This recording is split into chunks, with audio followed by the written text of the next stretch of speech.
Graça e paz. Estamos aí em mais um estudo da Palavra de Deus para abençoar a sua vida em o nome do Senhor Jesus. E o tema de hoje é santidade. O texto base está em 1 Pedro, capítulo 1, versículo 15, e a Bíblia diz assim: pelo contrário, segundo é santo aquele que vos chamou, tornai-vos santos também vós mesmos, em todo o vosso procedimento. Ou seja, santidade é um estilo de vida. E no versículo 16, ele ainda nos convoca a ser santos mesmo. Ele diz: sede santo, porquanto eu sou santo, diz o Senhor.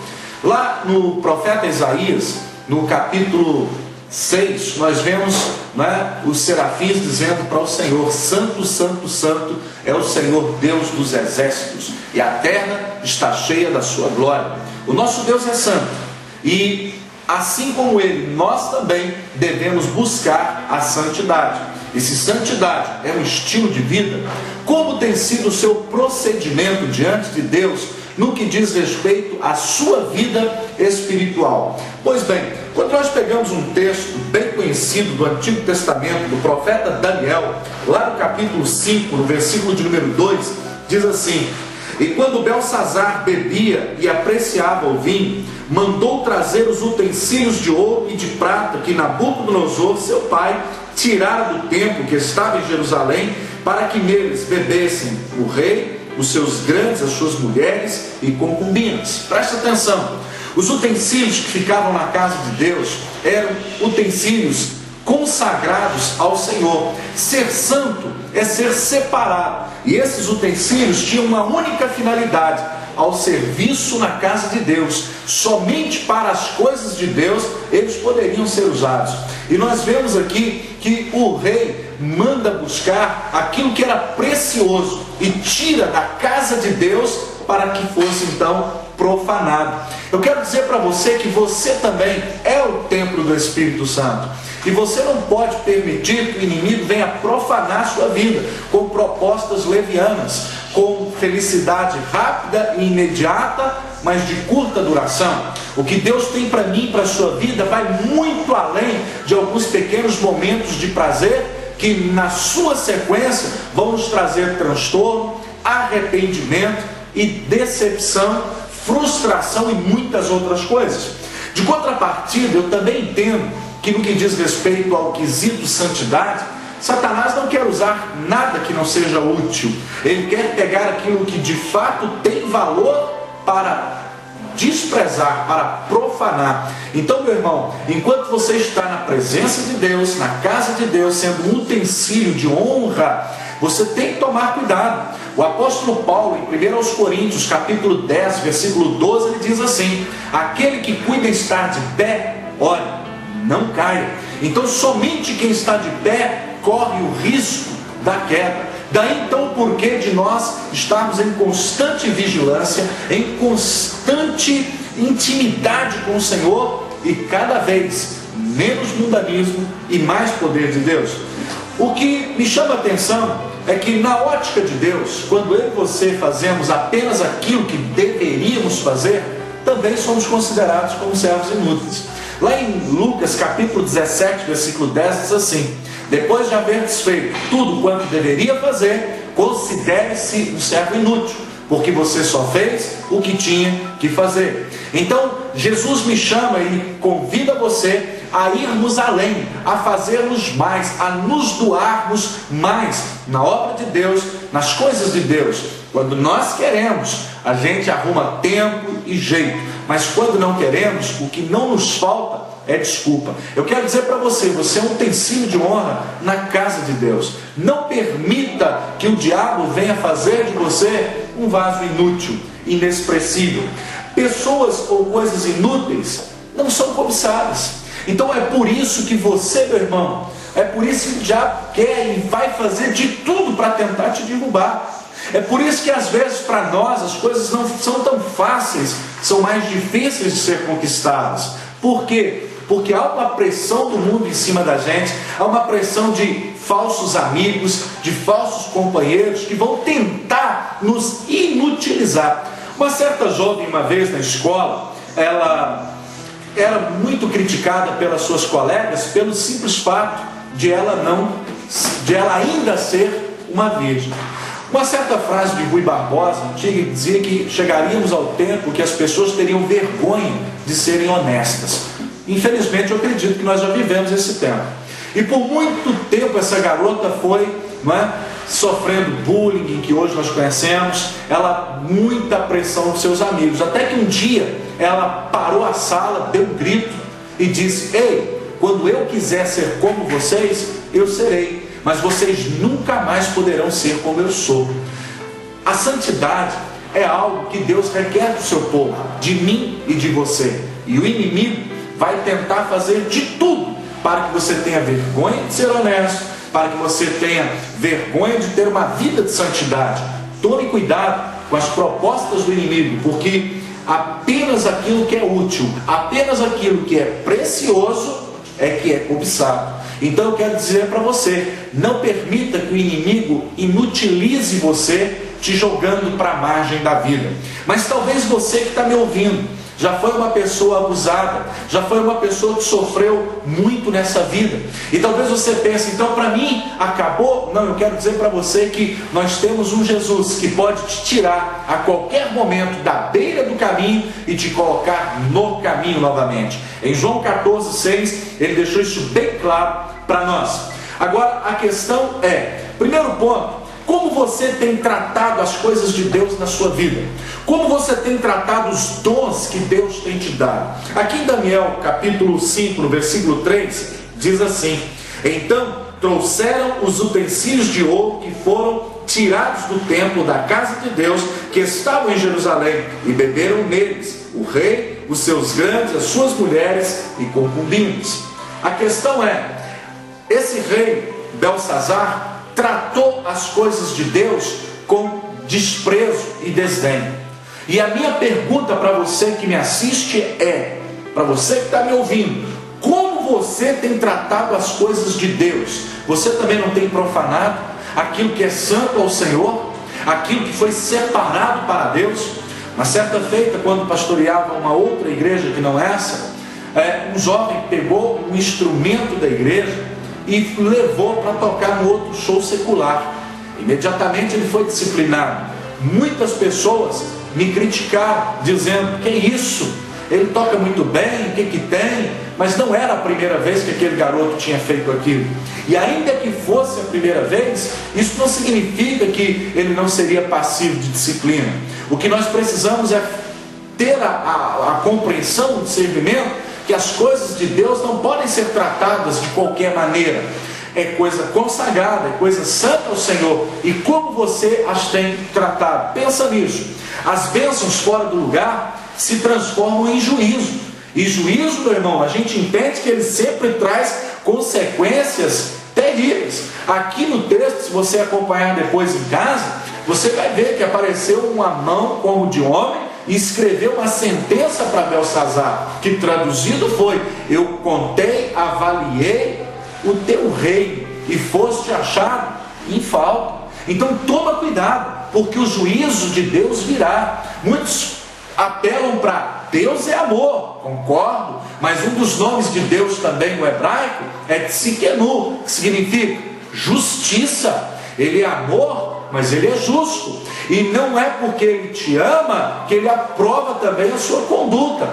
Amar não tem nada a ver com aprovar o que você faz. Nós amamos os pecadores, mas nós não amamos a prática do pecado. Então pensa nisso, porque toda ação ela tem uma reação e ela vai trazer juízo.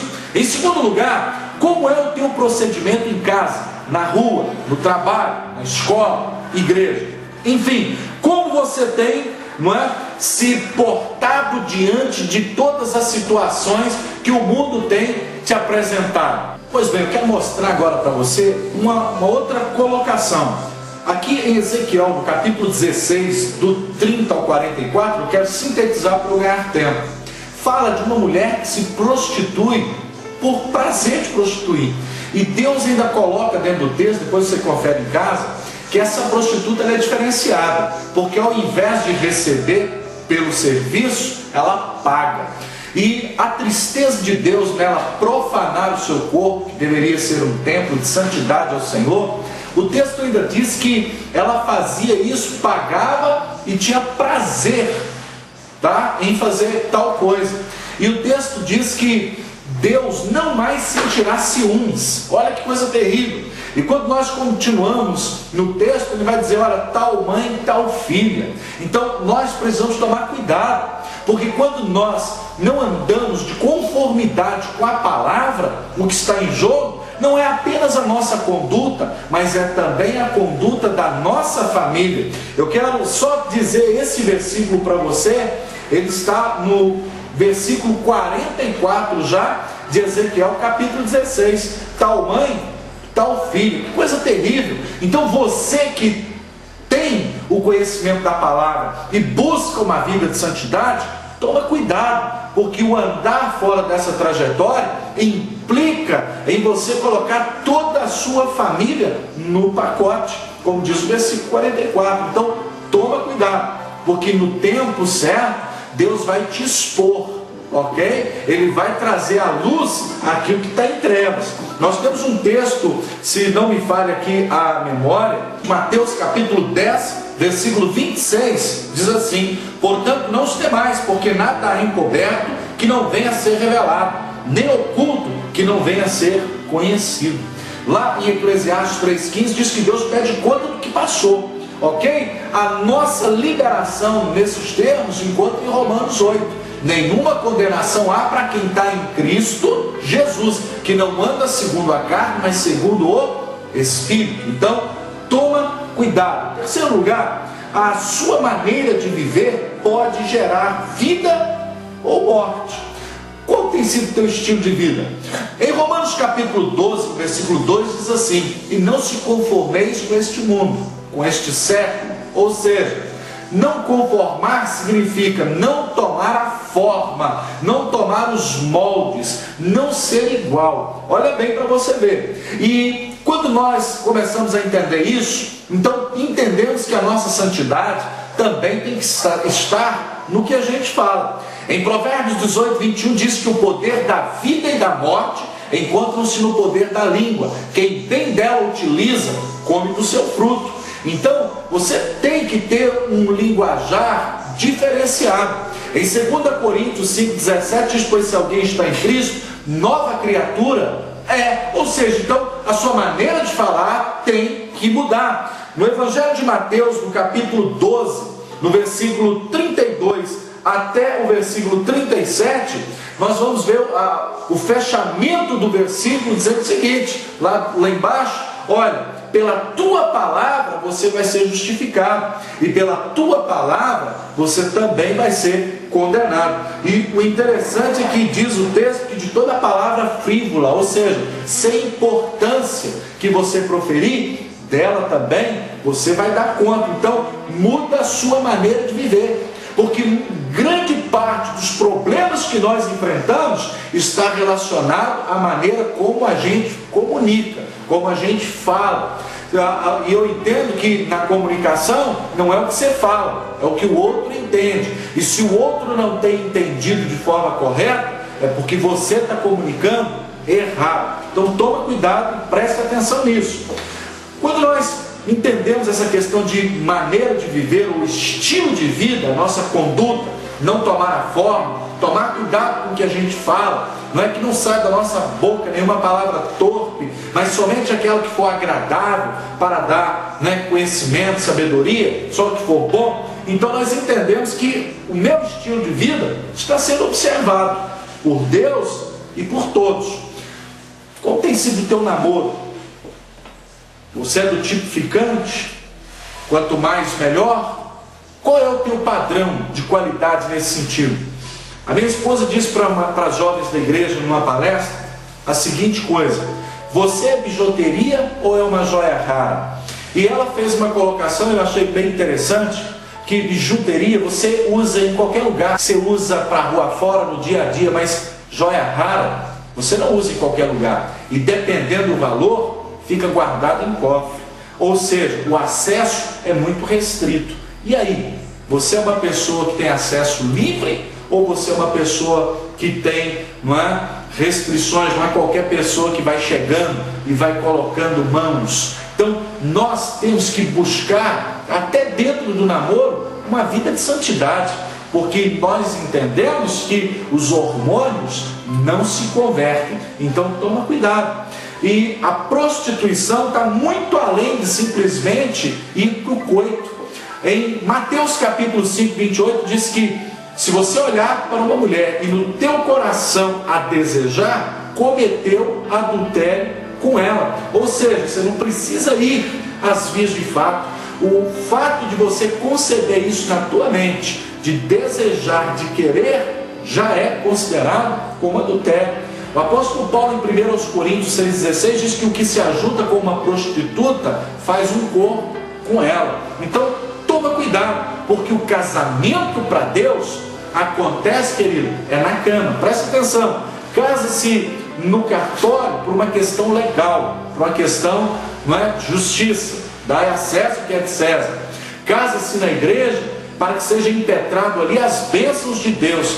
Mas o que está valendo é o ato, quando os dois se tornam uma só carne. Então, toma cuidado, tá? Com a vida como você tem levado, com as pessoas com as quais você tem se relacionado. Porque a Bíblia também nos diz em 1 Coríntios 15:33 que as más companhias corrompem os bons costumes. Quantas vezes você fez algo que você não queria, mas fez por influência de amizades? Então toma cuidado. Agora presta atenção. Quando nós olhamos para um homem chamado Oséias, o que me chama a atenção na história dele é quando Deus diz para ele: pegue uma mulher de prostituição e case-se com ela. Quando você vai ver a história desse homem, imagine, você se casa com uma mulher de prostituição, tá? Durante o dia você desfila com ela na rua, e durante a noite ela sai para prostituir, e depois você não sabe qual é de fato o seu filho. O que Deus estava falando para ele? Ezequiel, profeta que é profeta, tem que sentir o que eu sinto para entender. Então a lição, olha, é assim, Ezequiel, que o meu povo faz comigo. Vai para as escolas dominical, participa do culto, é aquela coisa, é aquele louva e canta, canta e louva, adora, pula, glorifica. Mas quando sai do templo, nas escuras, nas vielas, o que se vê? Prostituição. O que se vê lá? Uma vida que vai de encontro àquilo que a Bíblia diz, que é o padrão de santidade. Então olha para você ver. Deus está falando: Ezequiel, olha aí, é bom? É isso aí, é o que eu sinto, Ezequiel. É quando o meu povo se prostitui. E o interessante é que depois disso tudo, Ezequiel ainda teve que ir lá e comprar sua esposa de volta. Só você ler depois o texto em casa, leia todo o livro, ele é pequeno e tem lições ali fantásticas para a nossa vida. Pois bem, tome cuidado com o tempo livre, ok? Toma cuidado. Tem muita gente aí com tempo muito livre, e tempo livre demais é complicado. Se lembra de Davi em 2 Samuel capítulo 11? Como ele administrou o tempo livre dele, com Batseba? Você viu as implicações que aquilo trouxe para a vida dele? Perdeu a alegria da salvação, mas perdeu por quê? Usou mal o tempo livre. Em Provérbios 7, do 1 até o 27, vou sintetizar. Tinha uma mulher que ficava andando pelas ruas, ela não parava em casa, e ela ficava à espreita para encontrar com algum homem. E ela encontrou um rapaz, e ela seduziu esse rapaz. Ela disse: olha, meu marido viajou e vai demorar, ele levou muito dinheiro, então ele vai demorar para voltar. Vamos para minha casa, deita comigo, fica lá comigo, porque eu já paguei os meus votos, já ofereci os meus sacrifícios. Presta atenção, além de casada, ela era uma mulher cristã, ok? Ela era de igreja, bonitinho mesmo, tudo certinho. E da janela, o sábio está dizendo: eu vi aquele rapaz indo para a casa daquela mulher, como um boi que vai para o matador, como um pássaro que se pega com a rede. Olha bem, sem saber o que o final o aguarda. Presta atenção, essa mulher não parava em casa, essa mulher tinha tempo livre demais. Cuidado como você tem administrado a sua vida. Talvez você que está me ouvindo pense assim: ah, mas para mim está valendo, eu sou solteiro. Mas o texto de Isaías, capítulo 54, versículo 5, diz assim: porque eu, Senhor, sou o teu marido. Ou seja, Você não está livre, não. Nós somos livres em Cristo para viver uma vida de santidade e não de libertinagem, ok? Em quarto lugar, as estátuas que o mundanismo levanta para que nos curvemos. Quando nós olhamos o texto aqui de Daniel, no capítulo 3, os amigos de Daniel são, não é, ameaçados de morte a se curvar diante de algumas situações. Vamos analisar então algumas estátuas que o mundo tem colocado para nós. Primeiro, um namoro promíscuo, leviano, descompromissado com a santidade.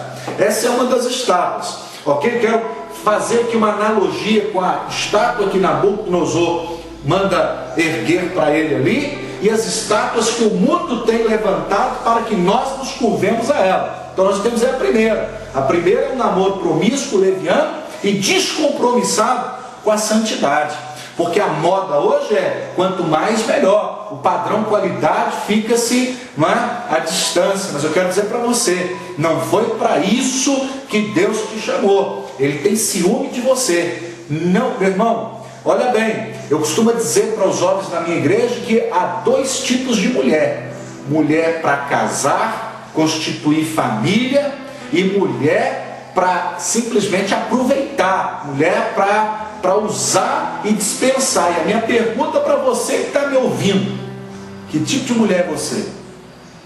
Para constituir família? Mulher de bem? Ou mulher para passar o tempo? Você é a coroa da criação de Deus, lembre-se disso. A satisfação dos nossos apetites sexuais é uma outra estátua que o mundo tem levantado. Que isso, rapaz? Aproveita. O negócio é experimentar. Como é que você vai casar com uma mulher que vai viver com ela o resto da vida? Então aproveita enquanto você é solteiro. Mas é isso que a Bíblia tem para mim? É isso que Deus nos apresenta como padrão de santidade?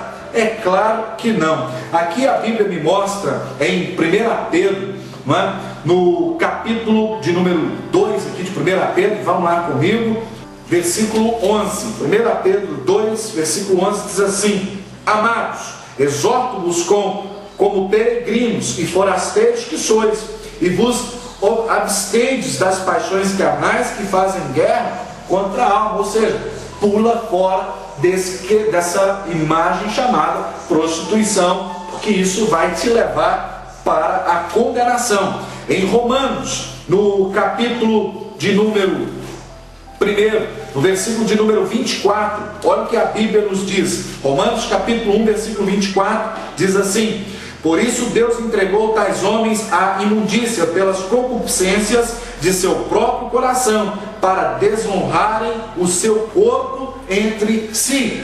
O seu corpo tem que honrar a Deus e não desonrá-lo. Então toma cuidado. Outra estátua que o mundo tem levantado para que nós nos curvemos: pornografia, filme pornô, revistas, não é? Internet está lotada de lixo nesse sentido. O Salmo 101:3 diz: Não porei diante dos meus olhos coisa má. Meu irmão, a porta de entrada pela tentação começa aqui. O homem é o que ele vê. Então cuidado onde você anda colocando os teus olhos. Em Jó capítulo 31, versículo 1, ele diz: Fiz um pacto com os meus olhos, como pois os fixaria numa virgem? Então faça um pacto, faça um elo com o Senhor hoje de santidade com os teus olhos. Em 1 João capítulo 2, no versículo 16, diz assim: Porque tudo que há no mundo, a concupiscência da carne, a concupiscência dos olhos e a soberba da vida, não procede do Pai, mas procede do mundo. Concupiscência, desejo desenfreado. Presta atenção, o não de Deus não é proibição, é cuidado. O não do mundo é proibição, o de Deus é apenas como um cego, uma cerca à beira de um abismo, para te livrar, para te guardar. Cuidado. A outra que nós vemos é um linguajar torpe. Quantas pessoas não dá para você conversar mais, porque tudo que ela fala tem duplo sentido. É uma pessoa que já tem uma mente totalmente pervertida. Aqui em Efésios capítulo 4, versículo 29, como já citei anteriormente, leio agora: Não saia da vossa boca nenhuma palavra torpe, e sim unicamente a que for boa para a edificação, conforme a necessidade, e assim transmita graça aos que o ouvem. Então, esse é o nosso objetivo, ter uma palavra diferenciada, uma palavra que honre, que dignifique o Deus que nós servimos. Toma cuidado. Uma outra estátua: desobediência a pais, mães e autoridades. Meu irmão, nós estamos vivendo num tempo onde quem está comandando a casa é os pirralhinhos de 5 anos. Quando eu fico observando alguns garotos quando vão visitar determinadas casas, eles escalam estantes, quebram as coisas dos outros, e os painacas e as mãinacas dizem: olha menino, não mexe nisso não, meu filho, você vai que... Ah lá, quebrou, irmão, seu negócio. Aí o irmão por educação fala: não, não tem problema não. Mas tem problema sim. Filho é para honrar, e a coisa começa de pequeno. Vara verde, enquanto ela está verdinha, você enverga, depois se tentar quebra. Então nós temos visto hoje uns pais e mães que não sabem onde os filhos vão, com quem os filhos estão, quem são os amigos dos filhos, como os pais dos amigos dos filhos. Eu quero dizer para você que o Salmo 127, versículo 3 diz que os filhos são herança do Senhor, e um dia, meu irmão, Ele vai requerer de você isso. Como você tem criado seus filhos, ok? Quem é o herói do seu filho? É o traficante, o jogador de futebol, o ator de novela? Ou é você, um pai de caráter e que tem uma vida de santidade, de temor a Deus? Quais são os parâmetros da sua casa, do seu lar, no que diz respeito a uma vida de santidade? Nós precisamos entender isso. A Bíblia me mostra aqui também em Deuteronômio, no capítulo 5. Presta atenção, Deuteronômio, capítulo 5, versículo de número 16, a seguinte citação: honra teu pai e tua mãe, como o Senhor teu Deus te ordenou, para que se prolonguem os teus dias e para que te vá bem na terra que o Senhor teu Deus te dá. Por que nós estamos vivendo uma geração onde se morrem jovens de uma forma assim terrível? Jovens que não vão conseguir chegar aos 30 anos. Quantos já morreram? Tráfico de droga, prostituição, bebedeira. Essa é a primeira, droga lícita, que é o álcool. Daí para lá, só Deus para ter misericórdia. Não foi para isso que Deus te chamou. Honra teu pai com a tua vida, com o teu estilo de vida. Tenha uma vida de santidade. Eu volto a dizer a frase de Rui Barbosa: infelizmente, tem muita gente que tem vergonha de ser honesto, vergonha de viver em santidade. Que absurdo. Quinto lugar, quando um navio corre o risco de naufragar, a tripulação não pensa que é um sacrifício muito grande lançar ao mar qualquer carga, por mais preciosa que ela seja. Se o barco da tua casa, da tua família, está afundando, analisa onde é que está o peso e joga fora. Em Mateus 11, 26, Jesus faz o convite: você que está sobrecarregado e está afundando, vem para mim, eu te alivio, eu te dou refrigério, eu troco esse fardo pesado que você está carregando, essa carga difícil, por uma leve que você pode transportar. Então, toma cuidado, meu irmão, em nome de Jesus. Se livre do peso desnecessário. Um grande exemplo disso lá em Jonas capítulo 5, em Atos 27, 18, quando Paulo estava ali enfrentando uma situação difícil, tempestade, e eles começaram a aliviar o navio, porque se não aliviar, afunda mais rápido. Agora presta atenção, não espera o teu barco começar a afundar para pedir ajuda. Comece a pedir ajuda agora, o mais rápido possível. Sexto lugar, não devemos nos surpreender se a hostilidade anticristã aumentar, mas sim se ela não existir, porque essa é a razão. Por causa do amor à palavra, por causa de uma vida de santidade, nós vamos ser odiados.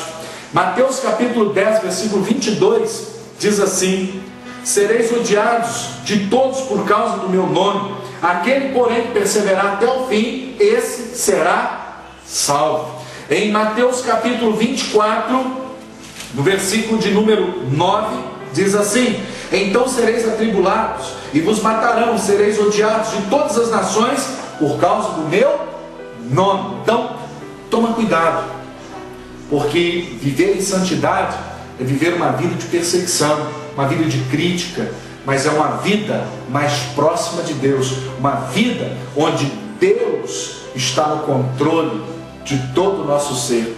Tem uma frase de Charles Chaplin que eu adaptei, e ela diz assim: a vida é uma peça de teatro que não permite ensaios. Por isso, cante, chore, dance, ria e viva intensamente na presença de Deus, antes que a cortina se feche e a peça termine sem aplausos.